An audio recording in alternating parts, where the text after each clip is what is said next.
২৪-এর গণঅভ্যুত্থানে ক্ষমতাচ্যুত দল আওয়ামী লীগের অংশগ্রহণ ছাড়াই চলছে ত্রয়োদশ জাতীয় নির্বাচনের প্রস্তুতি। ২০১৪ আর ২০২৪ সালে বিএনপি ও জামায়াত অংশ না নেওয়ায় একতরফা নির্বাচন হয়েছে, আর ১৮ সালের নির্বাচনকে বলা হয় রাতের ভোট। একাধারে ৩টি বিতর্কিত নির্বাচনের পর আবারও সব দলের অংশগ্রহণ ছাড়াই অনুষ্ঠিত হতে যাচ্ছে সংসদ নির্বাচন। তবে অতীতের মতো এবারের নির্বাচন নিয়ে আন্তর্জাতিক অঙ্গনে এখন পর্যন্ত প্রশ্ন উঠতে দেখা যায়নি।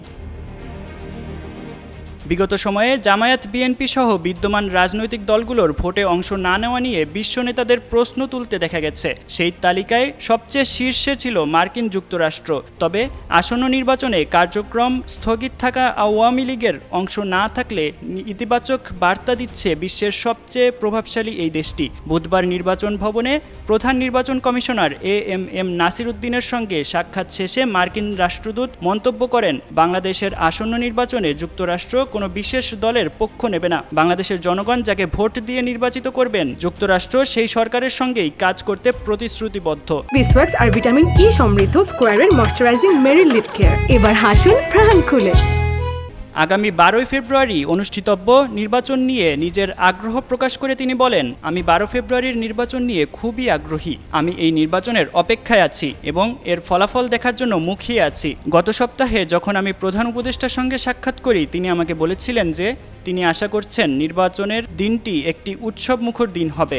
আমিও আশা করি এটি একটি আনন্দময় ও উৎসবপূর্ণ নির্বাচন হবে, যেখানে বাংলাদেশের মানুষ স্বাধীনভাবে গিয়ে তাদের মতামত প্রকাশ করতে পারবেন।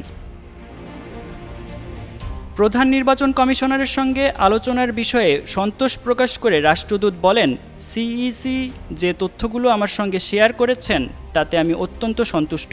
আপনাদের সবার মতো আমিও ১২ ফেব্রুয়ারির ফলাফলের অপেক্ষায় রইলাম।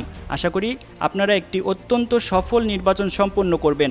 এবারের নির্বাচনে রাজনৈতিক নেতারা পাল্টাপাল্টি বক্তব্য দিলেও এখন পর্যন্ত ভোটের প্রচারণা উৎসবমুখর রয়েছে।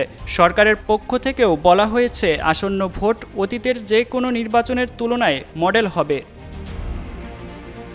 এদিকে ভোটের মাঠে আওয়ামী লীগ না থাকলেও তাদের সমর্থকদের ভোট পেতে ভিন্ন ভিন্ন কৌশলে প্রচারণা চালাচ্ছেন প্রার্থীরা। বিএনপির পক্ষ থেকে বলা হচ্ছে, ক্ষমতায় গেলে আওয়ামী লীগ সমর্থকদের নিরাপত্তা নিশ্চিত করা হবে। জামায়াত সহ অন্য দলগুলোও একই প্রতিশ্রুতি দিয়ে ভোট প্রার্থনা করে যাচ্ছেন। সাব্বির হোসেন সাকিব, যুগান্তর নিউজ।